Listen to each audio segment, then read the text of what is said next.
Jadi sekali lagi, para bapak gereja klasik yang terhitung dari katakanlah abad 2 sampai abad 6 gitu ya, itu terbagi atas dua gereja atau dua bagian besar, gereja Yunani, gereja Timur atau Yunani, dan gereja Barat atau Latin. Gereja yang Yunani terbagi atas sekolah Antioquia dan Alexandria. Ya, baik. Sekarang kita ke gereja Barat atau Latin.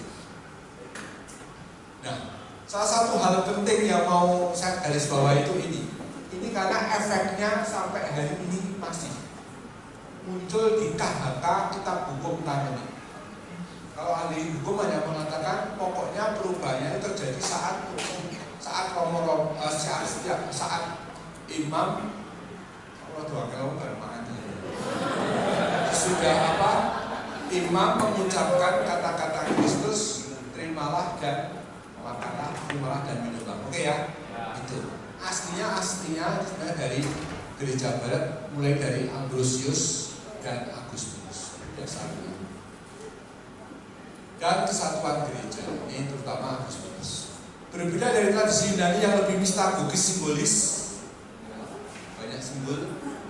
Tradisi Latin lebih perhatian pada perubahan sakramental, tindakan liturgi gereja, bagaimana imam mengucapkan kata-kata itu, dan partisipasi umat dalam korban Kristus. Tokoh-tokoh utamanya ada Tertullianus, Cyprianus dari Karthago, Hilarius dari Poitiers, tapi juga terutama Ambrosius dari Milan dan Agustinus dari Hippo.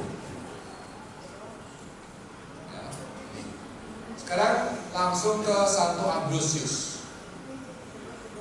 Cerita yang sangat terkenal dari Santo Ambrosius itu ketika dipilih jadi uskup, dia itu menjadi seorang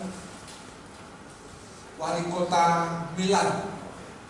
Waktu pemilihan uskup itu ada dua kubu yang masing-masing nggak bisa menyatu. Akhirnya ketika dia datang menenangkan itu suasana yang panas itu, tiba-tiba ada suara anak yang nggak tahu itu siapa. Ambrosius uskup, tiba-tiba dua kelompok itu langsung setuju.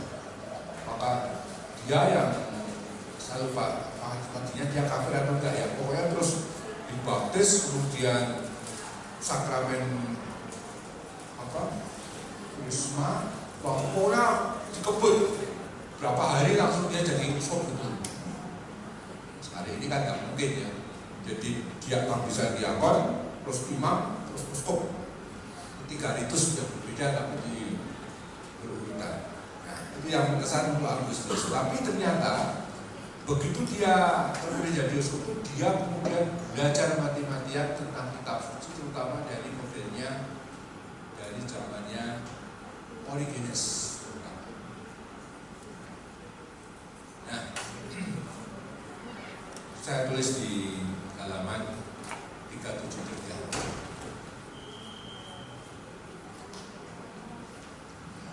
Lalu berapa pengertian? Pertama, Ekaris sebagai karya kuasa sabda Kristus dalam konsekrasi.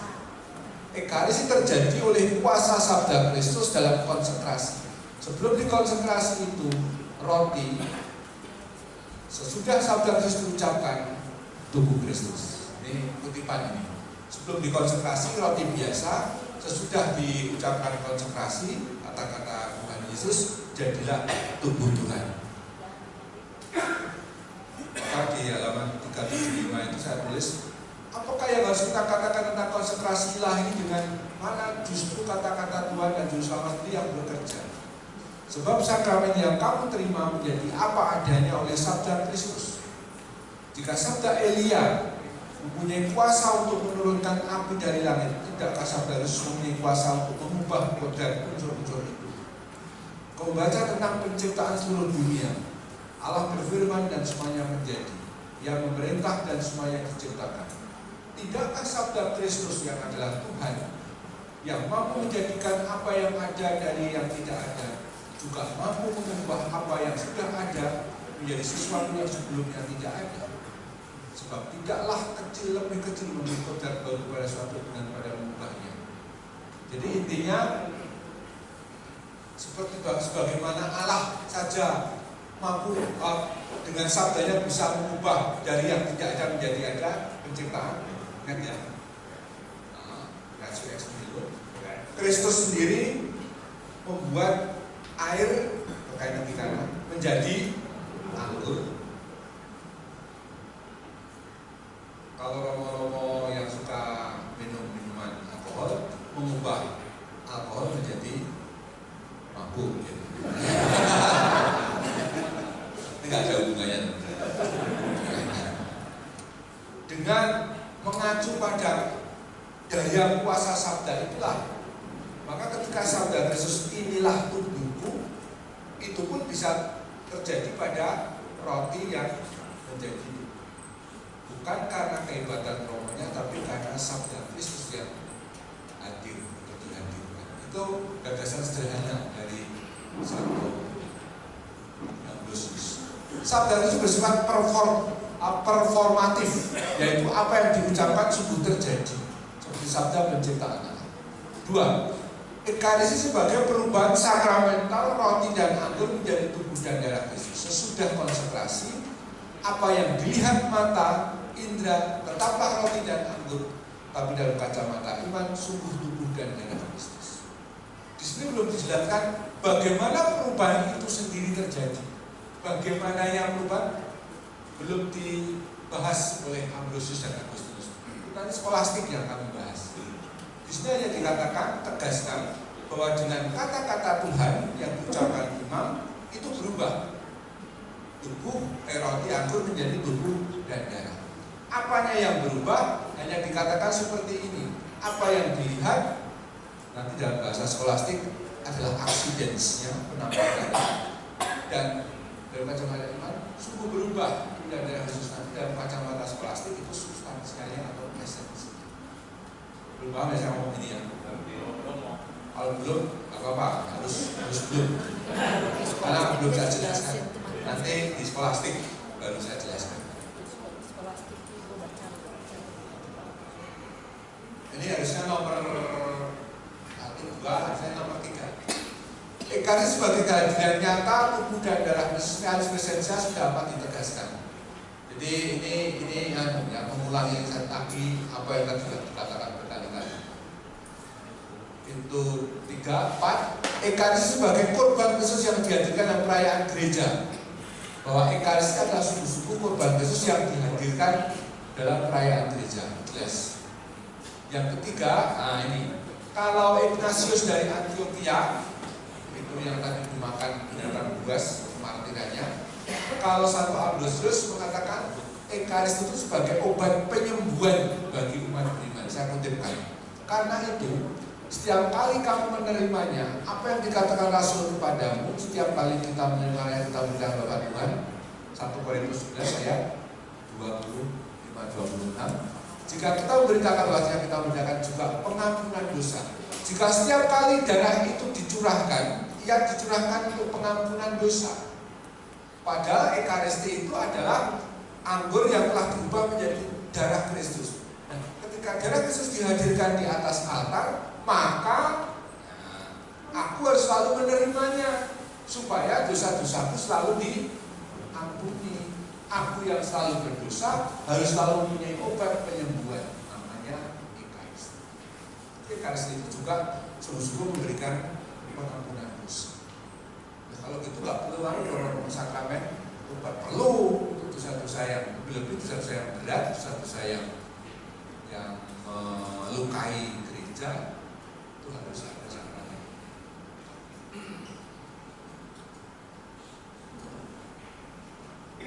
Sekarang dalam ajaran Santo Agustinus, bab Ekaristi, Agustinus dalam tegangan antara realisme, simbolisme, makna rohani. Ini tiga segitiga sebenarnya.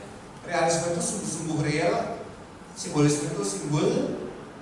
Nanti kayak Zwingli itu kan jatuhnya ke simbolisme. Seperti nanti Berenarius atau tokoh-tokoh yang lain itu juga jatuhnya simbolisme. Dan makna rohani. Jadi ada pengampunan dosa, itu makna rohani. Bila Agustus lebih ke realitas perubahan sakramental dan atur oleh kuasa sabda, maka Agustus lebih pada makna sakramen bagi hidup iman dan kehidupan gereja. Agustus sangat menekankan kesatuan seluruh gereja. Ya kalau Bapak Ibu ngantuk nanti ya apa ya?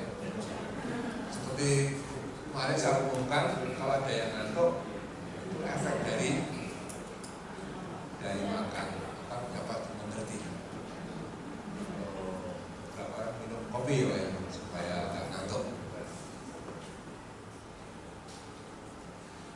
Satu, Ekaris sebagai sakramentum et res sacramenti. Bacanya gini, sakramen. Bacanya sakramentum, tanda, et dan res sacramenti, isi sakramen. Res itu isi. Paham sakramen adalah tanda suci yang menghadirkan isi sakramen. Jadi yang dihadirkan itu dalam bentuk tanda itu isinya roti, tandanya roti, anggur, tapi yang dihadirkan tubuh dan darah Kristus. Ini sebagai kenangan korban salib Kristus, itu sebagai yang mengorbankan sekaligus korbannya. Nah ini nomornya juga kacau lagi. Terus yang ketiga, Ekaristi sebagai misteri yang dipahami secara rohani, ya, memberi efek rohani, masuk pengampunan dosa. Yang keempat, Ekaristi membentuk gereja sebagai tubuh Kristus. Kata-kata yang sangat terkenal dan bahkan dikutip di Lumen Gentium artikel 7 itu soal bagaimana efek menerima Ekaristi itu membuat kita juga menjadi satu dengan gereja. Jika kamu adalah tubuh Kristus dan anggota-anggotanya, anggota Kristus artinya gereja, misterimu sendiri diletakkan di atas meja Tuhan. Misterimu sendiri itulah yang kamu terima. Kamu menjawab amin terhadap apa yang kamu terima. Jawaban itu menjadi tanda imanmu sendiri ketika kamu mendengarnya. Tubuh Kristus, kamu menjawab amin. Maka jadilah anggota Kristus supaya aminmu itu sungguh benar. Tahu nggak? Kita menerima apa di atas tangan kita? Tubuh Kristus. Dalam arti Eka. Begitu kita menjawab amin dan kita sambut, mestinya dalam diri kita menjadi tubuh Kristus dalam arti gereja. Jadi orang Katolik yang menerima komuni, menerima Kristus tapi tidak menyatu dengan gereja, tidak mencintai gerejanya, dijadikan prodiakon, masih mikir untung ruginya apa, tidak dapat gaji, dapat stipendium tidak, prodiakon, tidak ada.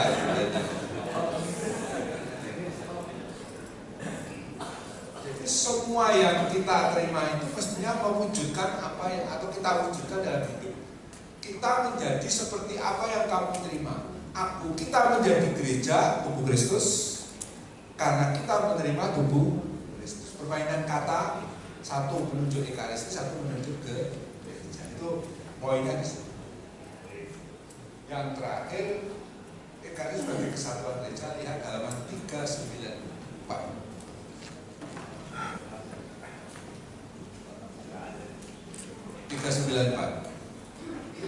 Siapa yang berada dalam kesatuan tubuh Kristus, siapa yang menjadi anggota di antara tubuhnya, yang sakramennya diterima oleh umat beriman dan komuni di altar, hanya tentang dia dapat dikatakan dengan benar bahwa ia makan tubuh Kristus dan minum darah Kristus. Karena itu para bidan, artinya begini, orang-orang yang menerima tubuh Kristus yang benar dalam misa yang benar, itulah yang akan benar-benar menerima rahmatnya. Sementara itu para bid'ah dan kaum skismatik yang telah memisahkan diri dari kesatuan tubuh ini memang menerima sakramen yang sama, tapi bukan untuk kebaikan mereka, mereka justru untuk kerugian mereka. Mereka tidak termasuk dalam ikatan damai yang diungkapkan dalam oleh sakramen. Lainnya dibaca sendiri. Akhirnya saya merangkum dalam sintesis, bisa dibaca sendiri, 5 poin sintesis teologi Ekaristi dari Patristi. Jadi merangkum dari semua ditulis dari Didache, Ignatius dari Antioquia sampai terakhir kita di Agustinus. Ada 5 poin, ada di buku semua. Ekaristi sebagai kelanjutan sakramental misteri inkarnasi dan Paskah Kristus. Gabungan antara misteri inkarnasi tekanannya di Alexandria, misteri Paskah tekanannya di Antioquia. Ekaristi sebagai adanya Yesus yang bertindak dalam liturgi gereja, hampir semua tokoh menyebut. Ekaristi sebagai partisipasi umat dalam kurban Yesus, hampir semua tokoh menyebut. Ekaristi sebagai sakramen yang membentuk gereja. Nah, ini Yohanes Chrysostomus menekankan, 1 Agustinus juga sangat menekankan. 5. Ekaristi sebagai sakramen kehidupan baru dan kesatuan dalam kasih. Itu ditekankan misalnya terutama 1 Yohanes Chrysostomus. Singkatnya, Ekaristi dipahami secara menyeluruh dalam hubungan dengan misteri Kristus, tindakan liturgi gereja serta kehidupan manusia yang berbagai rapat sakramen. Catatan ini menjadi penting. Catatan ini menjadi penting ketika nanti kita membahas Ekaristi dalam paham abad pertengahan. Abad pertengahan kan patristik ya, abad pertengahan. Abad pertengahan itu mulai abad 7 gitu, 7 atau 8 sampai akhir abad 16. Itu abad pertengahan. Nanti Ekaristi dalam pemahaman abad pertengahan, Ekaristi difokuskan hanya realis presensia doang, tetapi kesatuan hubungannya dengan misteri Kristus masih ada dikaitkan juga. Ini terutama tindakan liturgi gereja dan kehidupan umat beriman yang di berbagai rapat itu kurang dibahas, terutama. Jadi saya ngomong ini sebabnya karena saya paham di abad pertengahan ini agak dilupakan kaitan-kaitan dengan misteri Kristus, dengan kehidupan umat beriman, dengan liturgi gereja, terpisah gitu bahasanya. Oke. Jelas nggak jelas? Paham nggak jelas? Lanjut ya. Sekarang abad pertengahan fokus lagi.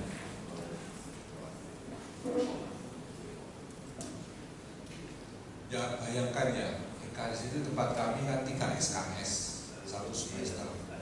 Kita hanya bertemu sejak kemarin ya. Apalagi ibu bapak ini kan orang-orang yang sibuk dalam pengertian ngurus perkara dunia kan sangat mengerikan ya, urusan keluarga, urusan bisnis, urusan kerjaan, urusan gereja, urusan Romo Rudi, Romo Hadi, Sil Gunawan, sekarang dengan saya pusing.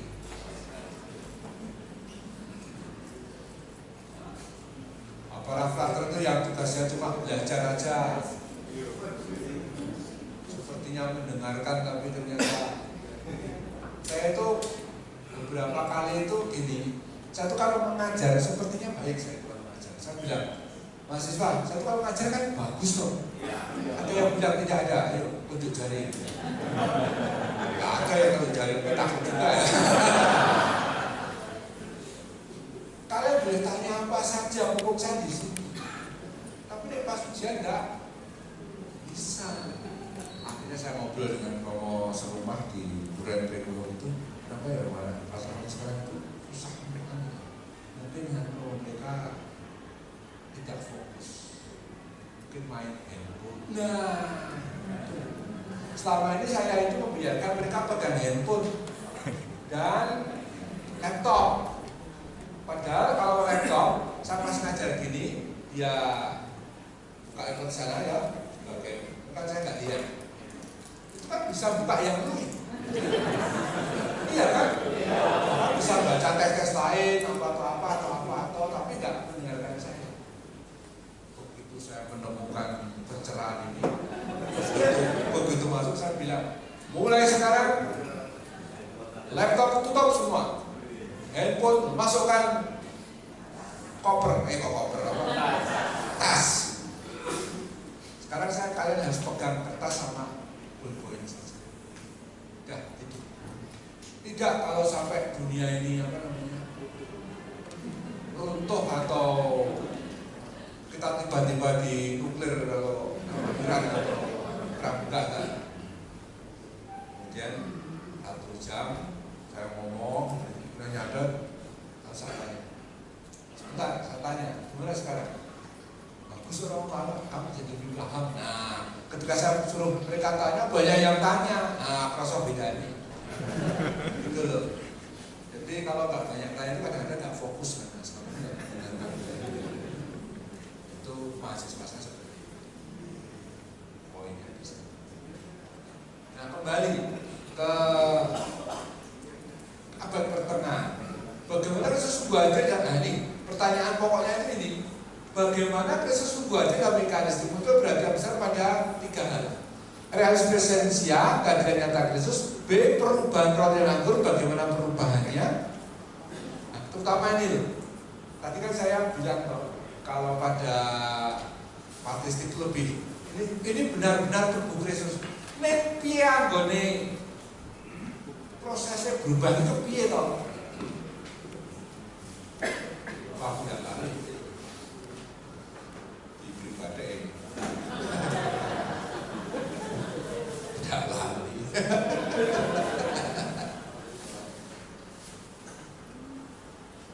Jadi tapi perubahannya sendiri bagaimana prosesnya? Nah, itu dijelaskan oleh abad pertengahan. Hubungan kasih dan korban Kristus. Thomas Aquinas melakukan gereja. Kristus hadir dalam rupa roti dan anggur. Perubahan cakrawala pemikiran. Bagaimana patristik dan kemudian bagaimana abad pertengahan. Saya rangkum ini. Tradisi patristik itu simbol dipahami sebagai partisipasi dalam realitas ilahi. Jadi apa yang kelihatan ini cerminan, kalau Plato ya, filsafat Plato, pernah dengar ya? Filsuf dari Yunani, dia berpandangan apa yang kelihatan itu sebenarnya pantulan dari dunia dewa dewi. Tapi cara berpikir seperti itu yang digunakan patristik, cara berpikir simbolik bahwa ini memantulkan. Seperti kita ya, Bapak punya cincin perkawinan. Ini kan cuma emas berapa gram, ya kan? Tapi di balik itu ada sejarah panjang, ya kan? Ketika kita memilih pasangan itu dan bagaimana perjuangannya, semua simbolnya di situ.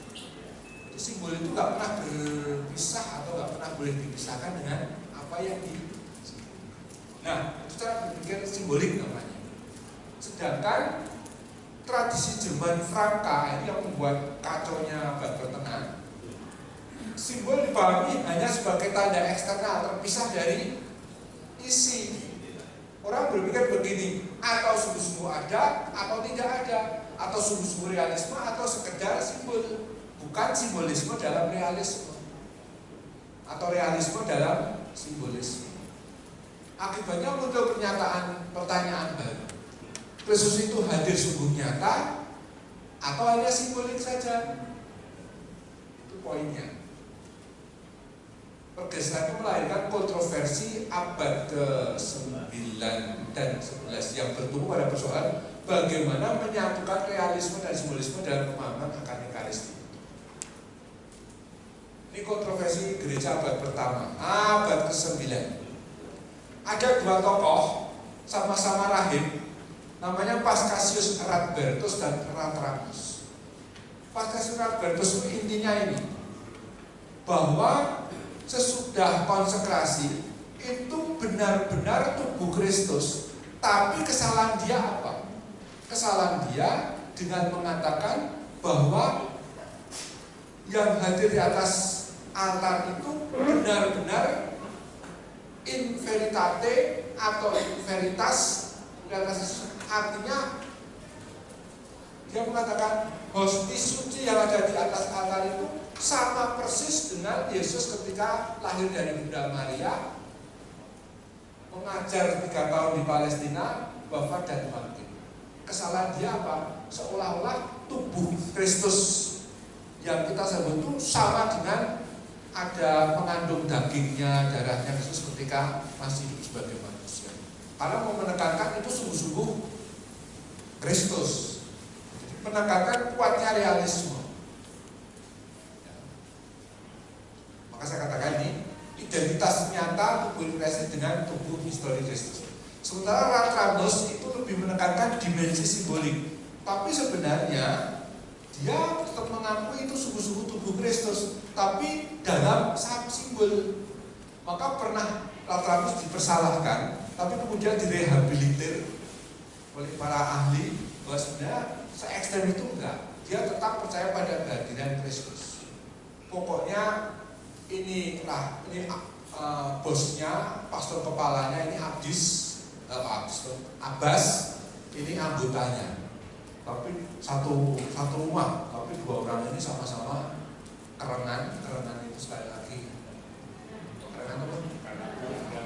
Berkelahi.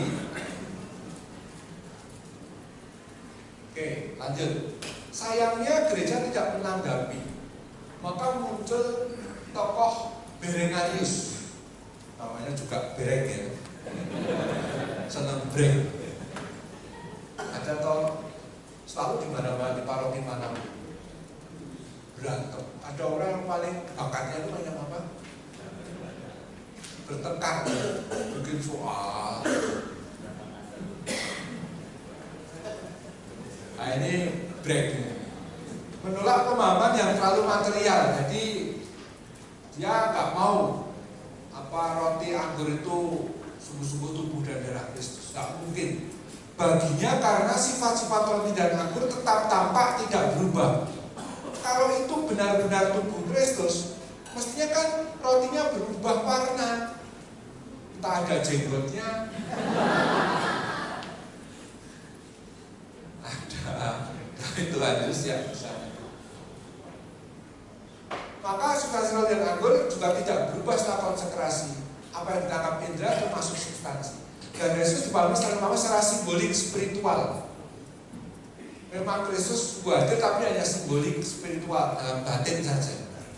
Kontroversi ini mendorong gereja merumuskan ajaran lebih tegas tentang perubahan Ekaristi. Gereja menolak ajaran dari Kristus dan meminta bertobat dan mengaku iman. Bisa dibaca sendiri. Tapi intinya ya, Berengarius itu dalam tanda kutip ada jasanya. Gara-gara dia itu muncul perlawanan terhadap arus pandangan Berengarius dengan berdevosi kepada Ekaristi. Itulah muncul adorasi Ekaristi, pentahtan. Saya katakan baiknya itu lalu muncul praktek devosi Ekaristi itu gara-gara untuk melawan Berengarius. Salah satunya adalah penetapan oleh Paus Bonifasius ke-8 kalau tidak salah, yang menetapkan perayaan tubuh dan darah Kristus sebagai perayaan seluruh gereja.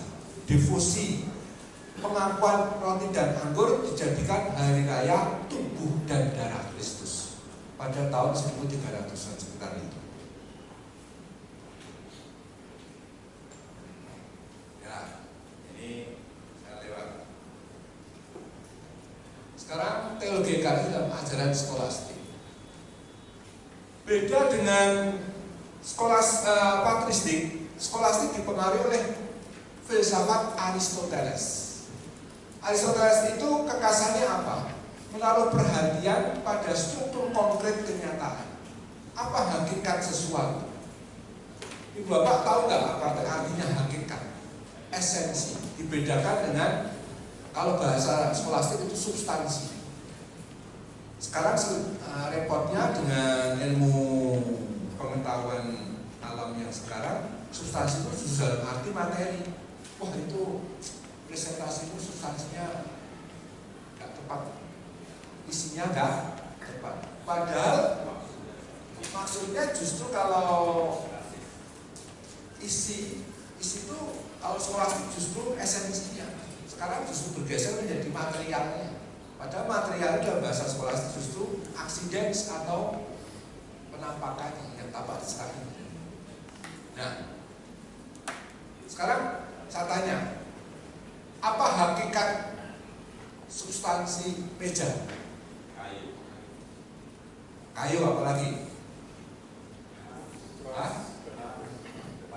meja. Apa esensi meja itu? Payung. Tapi ada meja yang dari besi, apalagi plastik. Lalu kakinya ini empat. Salah. Itu bukan esensi. Itu adalah accidents, penampakan atau yang dapat ditangkap indera dari kayu, dari besi, kakinya 1, kakinya 2, kakinya 4 atau 8, terserah. Esensi itu iya ya ngomongnya. Saking mana aku kira-kira gini. Bukan kodrat. Kita nggak ngomong. Substansi itu adalah esensi. Esensi itu substansi atau hakikat. Ya. Gini. Seandainya saya ini frater, saya masih frater seandainya ya. Lalu masih rekoleksi anak-anak. Anak-anak sekarang tolong menuliskan beberapa contoh kalimat yang menggunakan kata hati. Ayo. Terus ada yang di atas batu. Apa ada anak-anak barangkali ada yang bingung. Duh, enggak, ini kotor. Udah, sini dedek. Nah, saya sebagai frater kemudian membungkuk. Dan kamu nulis di atas punggungnya frater. Nanti punggungnya frater jadi meja. Lihat. Ada fungsi, ada itu memberi identitas. Tapi ketika kita ngomong apanya? Ngomong secara indrawi jadi accidents. Bentuknya, asal usulnya dari apa? Dari apa? Warnanya apa? Itu semua adalah accidents. Dong lagi.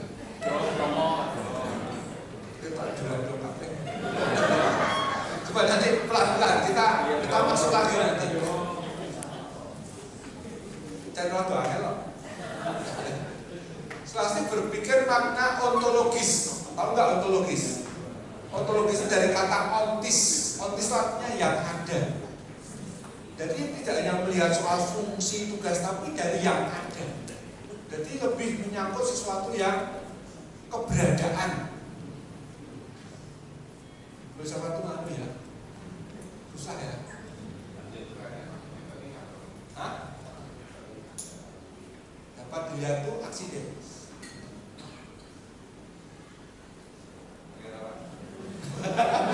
Nanti kan dapat. Soalnya berpikir, oh ini sudah garis berikutnya ya. Oh iya. Mana yang ontologis dan versi? Oh ini loh. Apa yang sudah terjadi pada Roh Anggur dan Sakramen dan bagaimana perubahan? Karena gini. Ini Paus Beliau ke-14 tentang Petrus Lombardus. Dia menulis buku yang sangat tebal namanya Libri Quatuor Sententiarum. Menyusun sintesis awal teologi skolastik tentang Ekaristi dan sakramen juga. Bila sakramen itu ada sakramentum tantum, res sakramentum, res santum, dan res tantum. Tanda, roti, anggur, air, res sakramentum, tubuh dan darah. Kalau baptis yang baptisan menjadi baptisan baru warga gereja. Res tantum itu isinya apa yang terjadi dengan dalam batin kita, pengampunan dosa, kesatuan gereja dengan Kristus. Dan tulisan Petrus Lombardus itu ternyata menjadi bahan studi para tokoh-tokoh skolastik. Jadi ini agak dilewati aja. Jangan ditanyakan, ini rumit banget ini. Tapi ada nih, saya jelaskan. Akhirnya, sekarang ini mungkin lebih menjelaskan apa tadi substansi dan aksiden bahasa skolastik. Lahirnya doktrin transubstansiasi. Yuk Bapak Ibu mengucapkan yuk, transubstansiasi, transubstansiasi, transubstansiasi, transubstansiasi. Posta. Ya, kalau lebih luas transubstansiasi pakai S untuk gaya supaya gaya, bukan transubstansiasi. Yo bener tapi kurang gaya. Maksudnya kalau Latin itu ada aspek siasnya, transubstansiasi. Itu mahasiswa saya suruh ngapalin kata dengan mulutnya sendiri. Karena pernah terjadi beberapa kali, ya saya suruh ucapin transubstansiatio, ucapnya transubstansio. Kurang, transubstansio. Salah lagi, transubstansio. Salah, ini transubstansio. 10 menit itu cuma ngomong itu keliru terus. Pokoknya kalau kamu belum bener, nggak boleh keluar dari ruang ujian. Ayo lagi, transubstansiat. Ah bener. Lagi, transubstansio. Kayak meneh. Baleni. Ikuti saya, transubstansiatio, transubstansiatio. Kamu sendiri, transubstansio. Salah meneh. Baleni meneh. Jadi 10 menit terus ngomong terus. Tapi yang meneh udah saya suruh dihafalkan pakai mulut dengan hanya di dalam apa? Kalau enggak, mulut itu harus dilatih. Kayak kalau kita berbahasa asing itu kan harus membicarakan, harus mengucapkan hafal.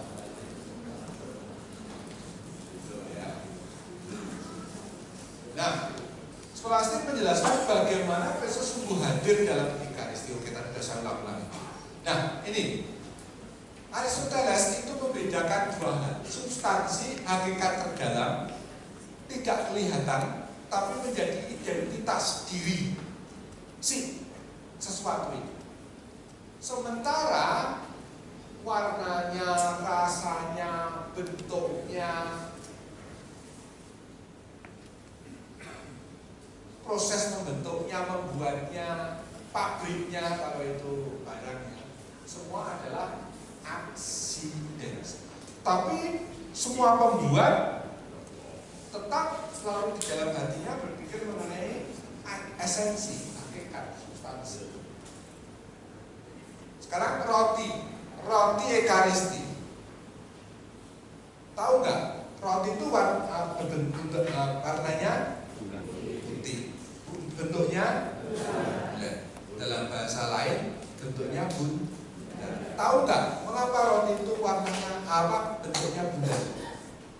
Sebab kalau tidak bulat bukan roti.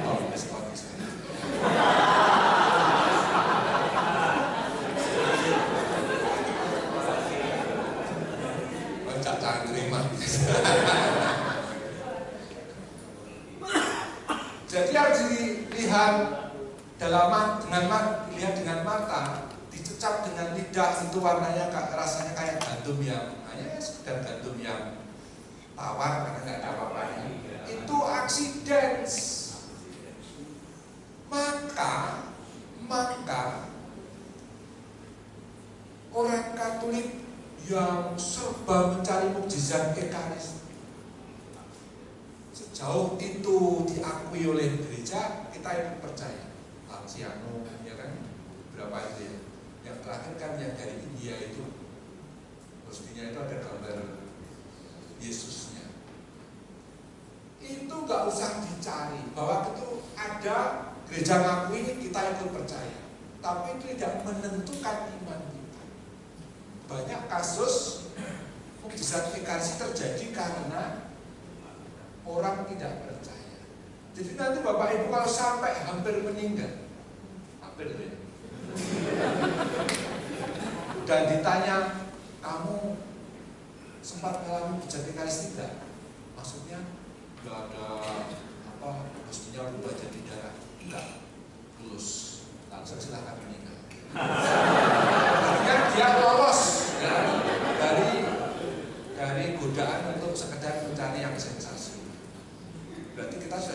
percaya sehingga Tuhan nggak perlu merasa harus mengadakan mujizat. Karena kalau terjadi roti itu, hostia yang dari gandum itu sudah konsentrasi, sudah adalah ekaris itu berubah menjadi gumpalan daging atau darah, itu tidak diajarkan gereja. Yang diajarkan itu transubstansiasio, artinya hakikatnya yang berubah, bukan transaksidentialisme. Paham sekarang? Ya.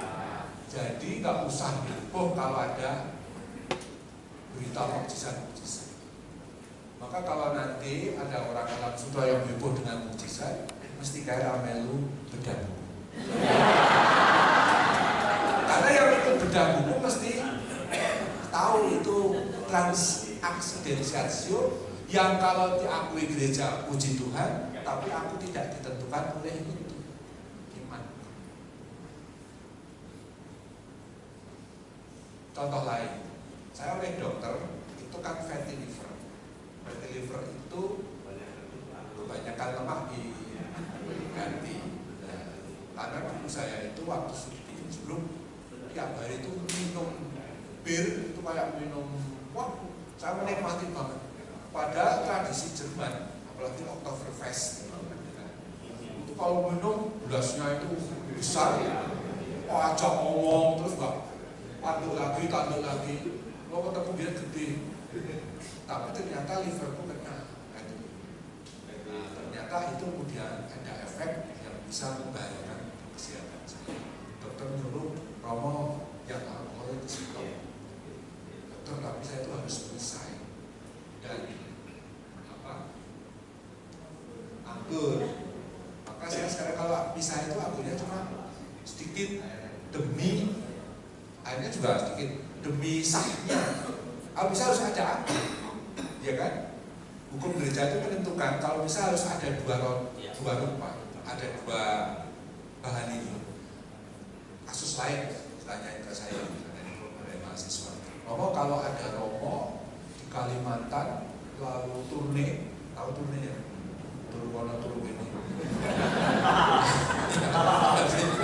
Artinya dia tidur di tempat-tempat karena memang sedang ke pelosok, mau misa dibuka hanya bawa hosti, lupa nggak bawa, tetap misa nggak, hanya satu lupa aja, tidak boleh, nggak sah, nggak valid.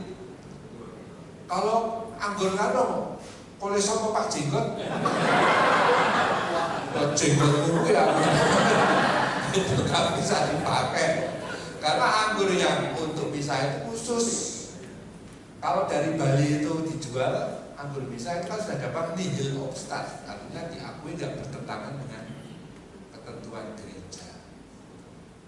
Kemudian diberi mantu oleh KPI kan, untuk sah. Karena anggur itu harus murni, nggak boleh ada campuran yang kalau anggur yang dijual kan sudah ada obatnya, ya kan, ada macam-macam. Pokoknya namanya juga untuk kesehatan ya. Nah, kemarin saya bisa di Benteng Ganti kan konselebran. Saya lupa tanya Romo Hadi. Kalau saya ngiling-ngiling itu makan tidak sangat sedikit tapi tidak sangat banyak, pokoknya cukup lah. Terus Mas mau menghabiskan kan cuma telur kan, ketika pas saya sudah di altar tapi lihat Romo datang, wah lega saya, karena kalau saya harus minum itu aduh, tapi saya rela demi Kristus. Wah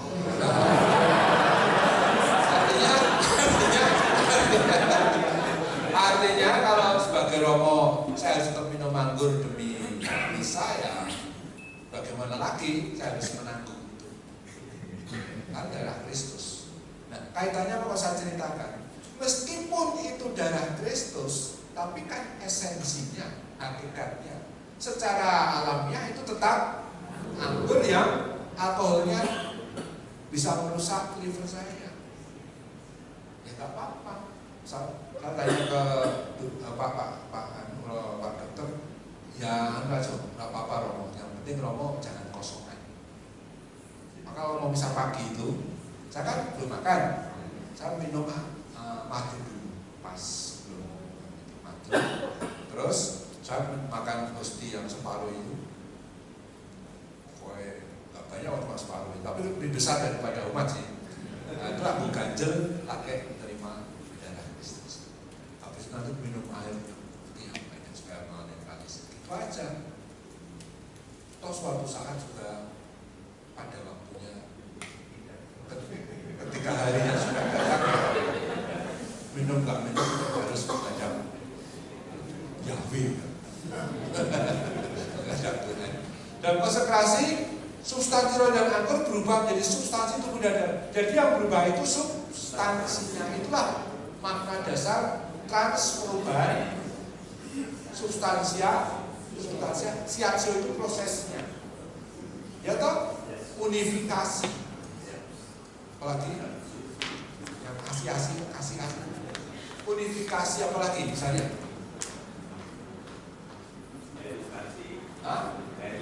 Edukasi, sterilisasi, ratifikasi, validasi, transformasi. Itu kan sebenarnya akhiran yang menunjuk sebuah proses. Sedangkan rupa lahirnya tetap. Maka kalau ada orang nggak percaya, masa gula itu bukan darah, terus nyatanya masih roti. Iya, tetap itu accidents yang kelihatan tetap sama. Itulah transubstansiasi di Indonesia-nya.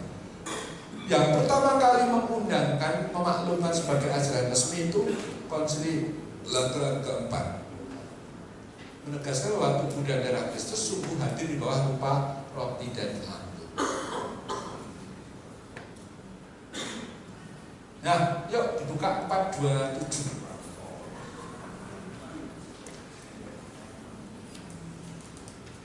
Saya punya catatan dari Frankfurt, itu bahasa Jerman aslinya. Nomor 4568. 4. Ketidakberuangan. Mana yang terjemahin? Die Unräumlichkeit Jermannya. Raum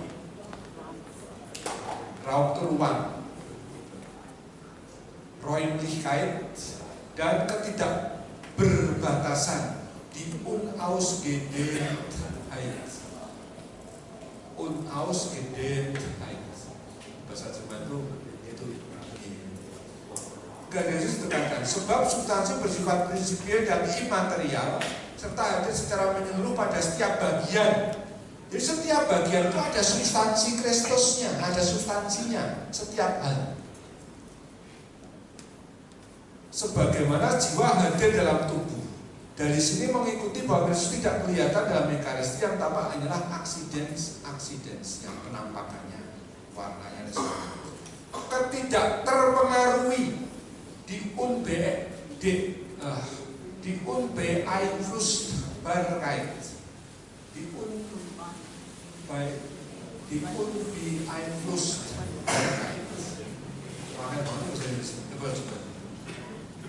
Tubuh Kristus dalam Ekaristi dapat dijelaskan. Tubuh Kristus hadir dalam Ekaristi karena substansinya, bukan secara dapat menderita atau rusak. Tindakan yang dilakukan terhadap rupa-rupa roti dan anggur tidak secara langsung mengenai tubuh Kristus, terutama tindakan mengunyah. Jadi dengan mengunyah hosti suci di mulut itu tidak berdosa, karena itu tidak gigit Tuhan Yesus. Yang gigit itu accidents-nya. Maka dikatakan tidak menyebabkan tubuh Kristus terpecah atau hancur. Aduh, kasihan Tuhan Yesus tak punya. Timur aja bahwa kalau masalahnya kalau munyah itu ada kelemahannya. Kalau ginjalnya baik nggak masalah, kalau ginjalnya nggak baik lalu jadi selip, apa namanya? Selilit. Nah, kosok Gusti dadi keselilit.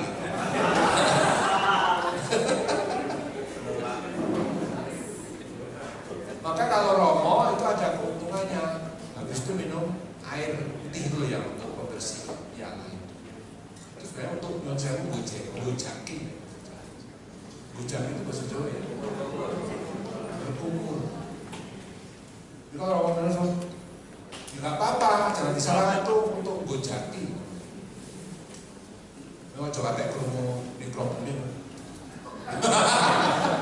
wagu nih gue, oh ganggu banget. Yang disebut dengan kan tidak terpengaruhi. Lalu nomor 6 dan 8.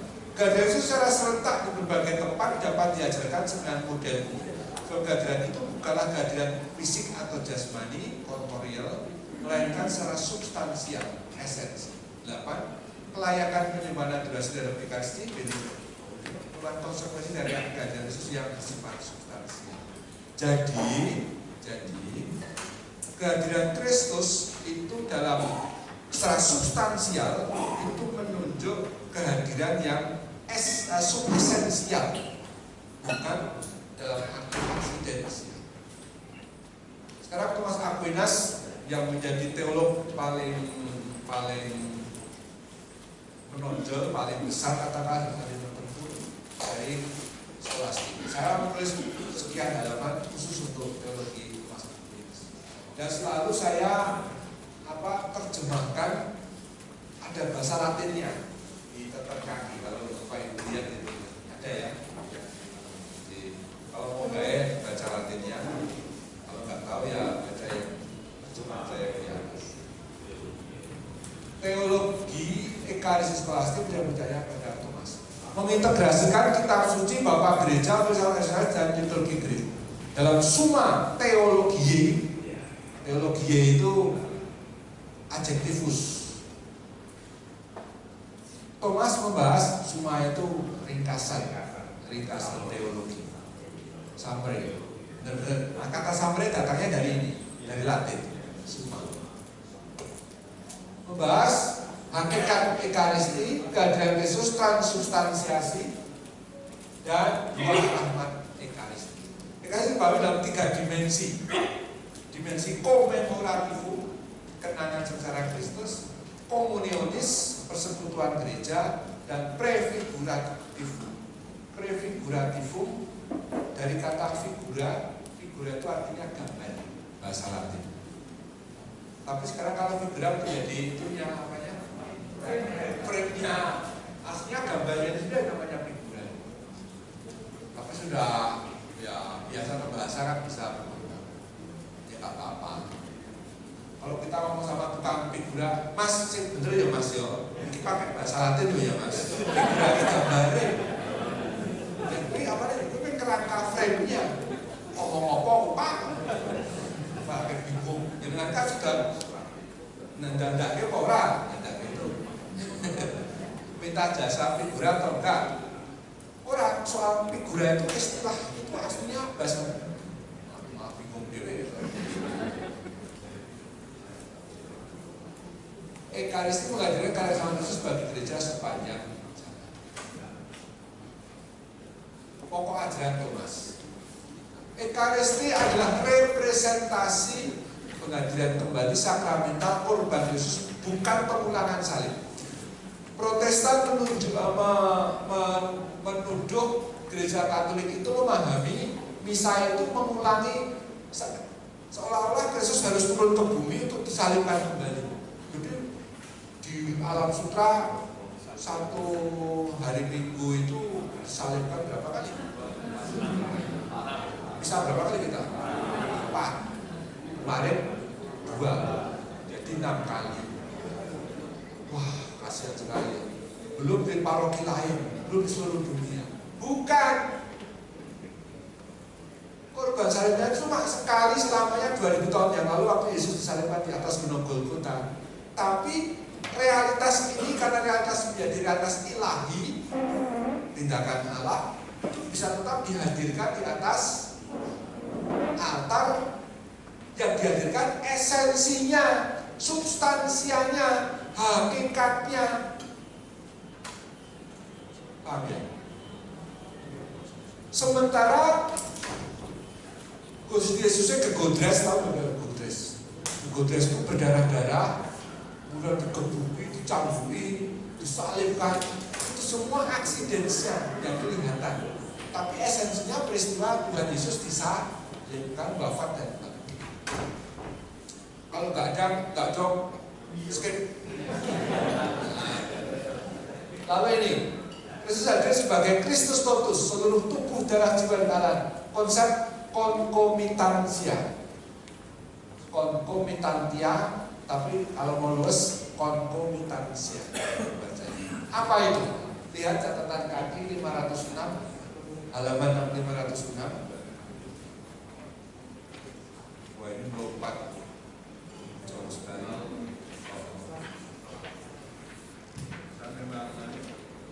Jelaskan Pak. 506.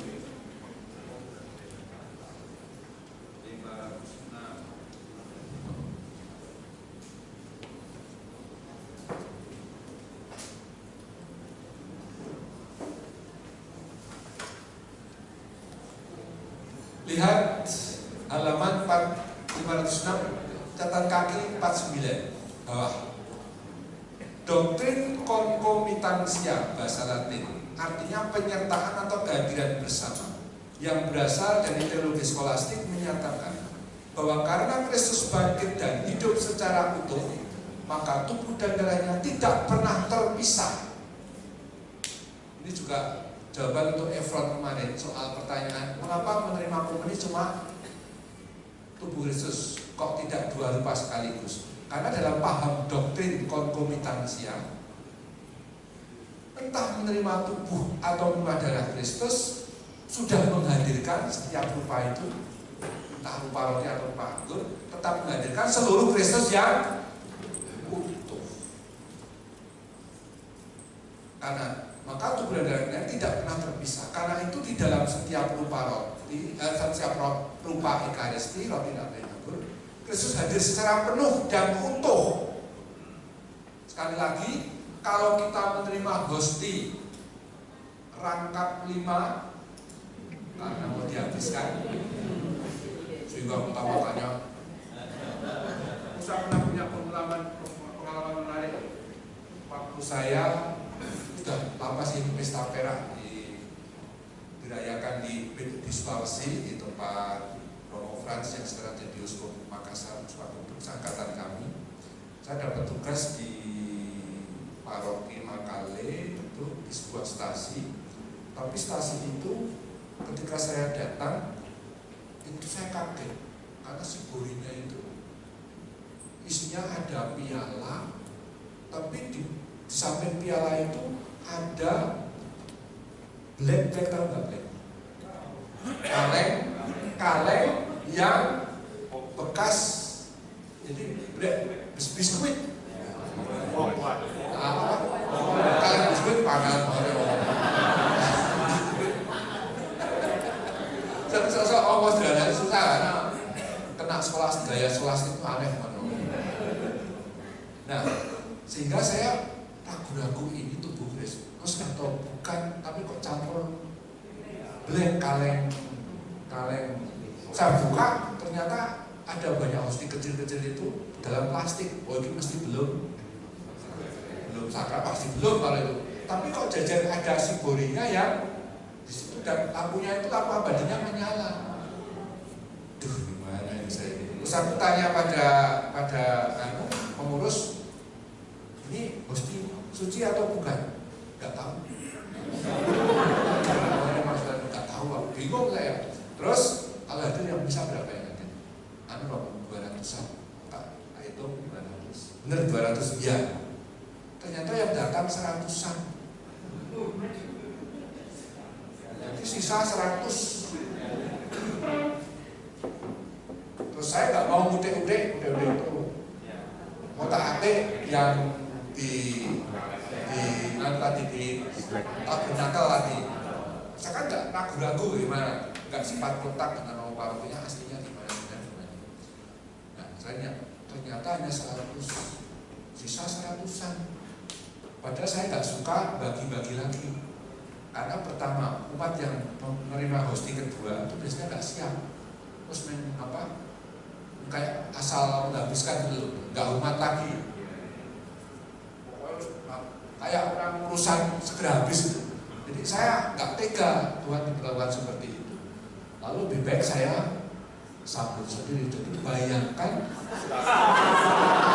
umat itu berhenti menyanyi hanya melihat saya mati. Saya tenang saja, ketawa ya enggak, senyum ya, mangkel ya kepingin. Selesai itu misa pertama jam 7. Terus saya kan haus, nggak ada yang ngantar tuh ibu-ibu dengan mobilnya, ada bapak-bapak yang nyopiri dan ibu yang menjadi pamannya. Tak pikir diajak sarapan, kan lapar saya. Terus ternyata Romo kita langsung misa lagi yang kedua di penjara. Kok nggak ada kata-kata makan? Tapi saya juga nggak berani tanya gitu loh. Saya cuma jawab, oh iya. Saya misa kedua itu perjuangan antara. Tapi tiba-tiba ingat, Tuhan tadi kan sudah menyiapkan kami. Apa? Oh iya ya. Makanya kalau saya misa kedua itu tidak sungguh-sungguh pucat gitu loh. Oh, Tuhan sudah menyiapkan. Ternyata itu maksudnya apa? Oke. Oh itu benar-benar terjadi sampai karena masih. Tapi masalah saya ngomong ini tadi hubungannya apa dengan itu?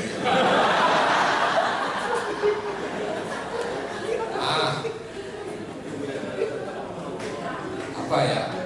Hubungannya apa ya? Hah? Oh iya ya.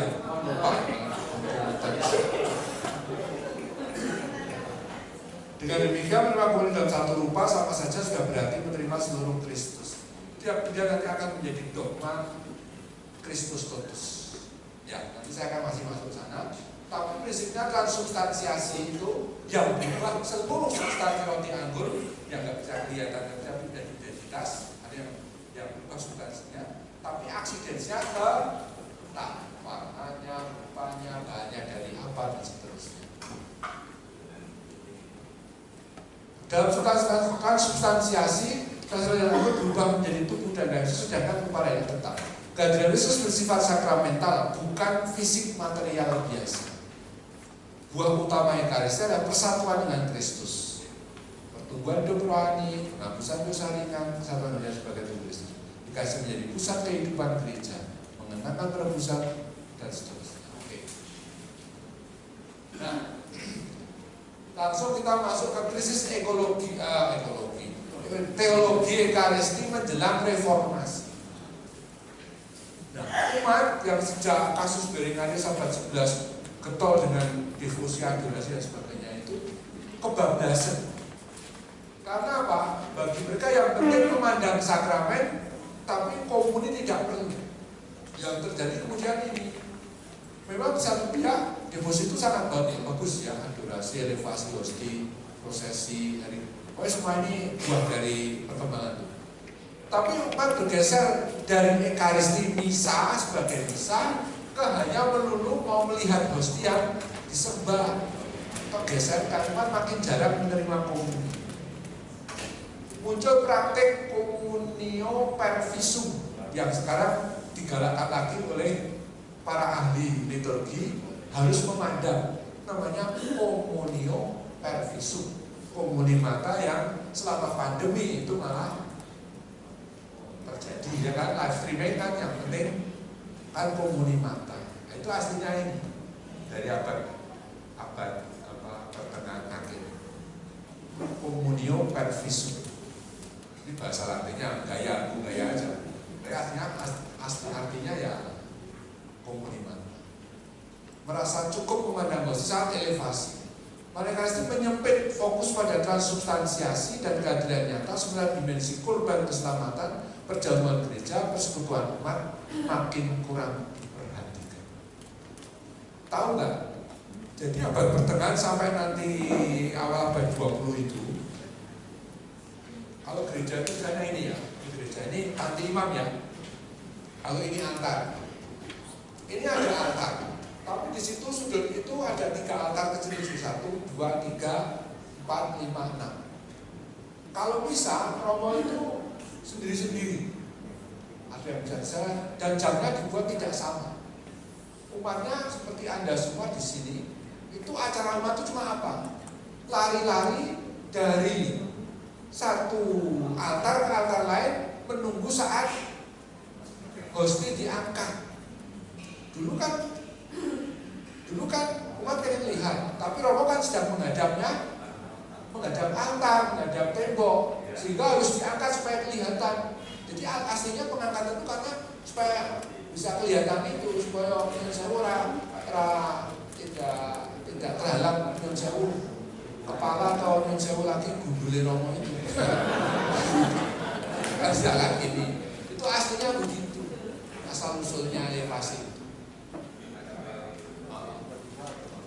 5 menit lagi itu. So masih banyak untuk bagi.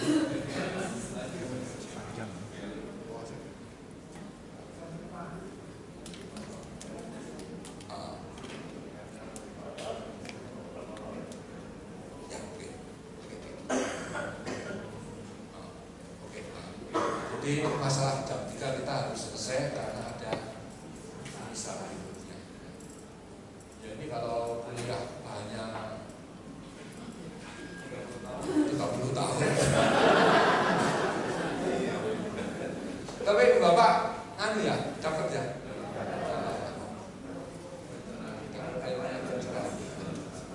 Oke, terima kasih Bu Teresia, saya akan lebih cepat. Muncul praktek kritik muncul terhadap ajaran transubstansiasi seperti ditolak oleh Wycliffe dan kemudian Yohanes. Nah, kemarin pertanyaan mengenai komuni harus 2 rupa itu tuntutan dari Yohanes. Yohanes berpikir kalau orang tidak menerima 2 rupa tidak selamat, tidak masuk surga. Nah, itu dikutuk oleh gereja. Enggak, menerima 1 pun tetap sah, dan sekali lagi dasarnya pertama karena istilah summa dan haima bahasa Yunani di kitab suci itu menunjuk seluruh diri Kristus yang satu dan sama. Itu di dasar pertama biblis. Yang kedua konkomitansia tadi, yaitu ajaran mengenai bahwa sudah wafat dan bangkit Kristus itu utuh, sehingga ketika hadir dalam rupa manapun Kristus yang satu dan sama diketemukan. Misalnya ini piala, lalu konselebrasi, anggurnya banyak. Romo yang satu minum bagian ini, Romo yang satu minum bagian ini, Romo yang minum bagian tengah. Itu nggak boleh dikatakan, oh ini darah Yesus bagian kepala, ini pundak, ini lutut kaki, kepala, lutut kaki. Nggak bisa, mau minum manapun Yesus-Yesusnya satu dan sama. Karena itu esensi, substansi, bukan apa tadi, aksiden. Jadi sebenarnya ajaran ini sangat membebaskan dalam cara berpikir yang terlalu material. Gereja menanggapi melalui konsep konstan dan konfidensi. Oke, sekarang masuk ke bagian keempat.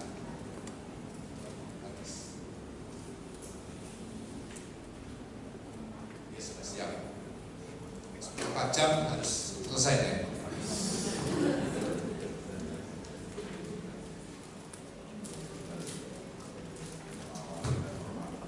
EKST zaman reformasi masih better dan baru. Krisis dalam gereja dalam tantangan reformasi. Menjelang abad 16, Ekaristi terlalu menekankan kehadiran nyata dan transubstansiasi, dan umat terlalu fokus ke devosi Ekaristi sehingga kurang hadir dalam seluruh perayaan Ekaristi. Seperti tadi ada misa di mana-mana, dalam satu gedung gereja, umat cuma lari-lari mencari pas hosti diangkat. Kalau sedang tidak elevasi, umat nggak ada tempat, lalu banyak waktu kan Rosario, Jalan Saleh, gitu. Acaranya itu lepas dari sebuah perayaan gitu. Gerakan reformasi disebabkan oleh berbagai faktor, bukan hanya teologi, tapi main ekonomi, sosial. Mengapa gereja Protestan, Luther dan teman-teman itu hidup dan berkembang di daerah sana itu, di Jerman khususnya, lalu daerah Galia, itu karena raja-raja, waktu itu kan banyak raja-raja Katolik ya, tapi dipaksa oleh Roma untuk pasok gelondong pengarang-arang, gelondong pengarang itu upah tinggi, karena Roma sedang bangun Basilik Santo Petrus yang lama bangunnya. Nah, butuh dana banyak, pajeki kabeh raja-raja, do mantel raja-raja itu. Roma itu maunya terus wah.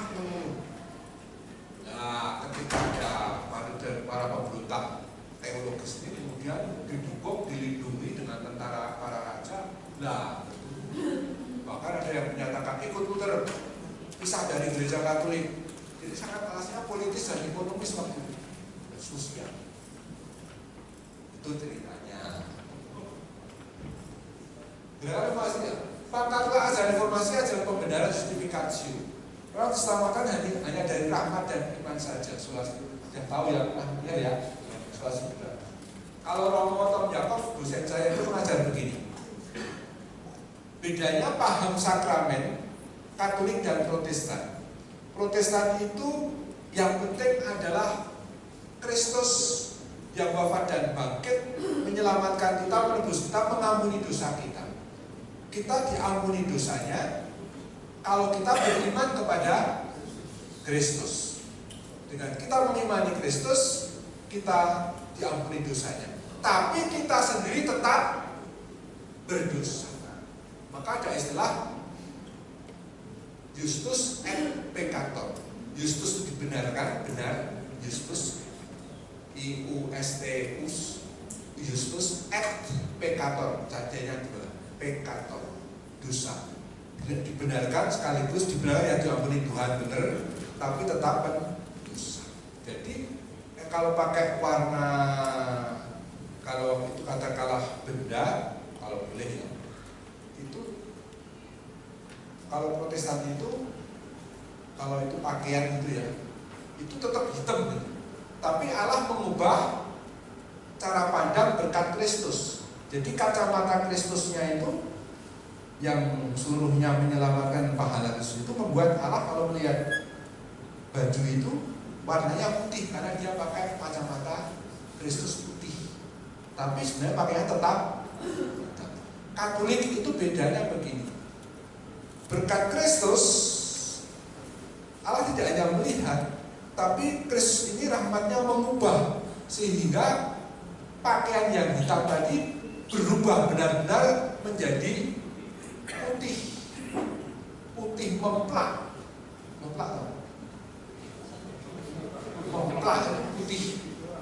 banget, pintrong, pokoknya putih banget.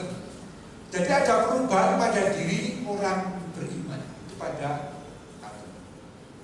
Oke ya, begitu pula soal, tapi harus diakui sebenarnya Luther juga betul. Yaitu orang Katolik itu terlalu menekankan seolah-olah usahanya sendiri. Pokok kalau banyak ikut misa, banyak memandang itu nanti rahmatnya kan. Jadi orang yang mulai buka kayak saya ini, kalau banyak malu nanti akan tumbuh sendiri rambutnya gitu. Jadi menjadi semacam buhon-buhon takhayul gitu. Itu terjadi usaha sendiri, salah. Luther menekankan itu hanya rahmat, itu hanya Kristus. Ya, oke, terus lanjut. Sekarang ajaran Martin Luther. Pertama soal resistensia. Semula dia tidak mau terlalu memikirkan. Baru sejak 1525 gara-gara Zwingli. Jadi Zwingli itu tokoh reformator dari Swiss. Dia itu menolak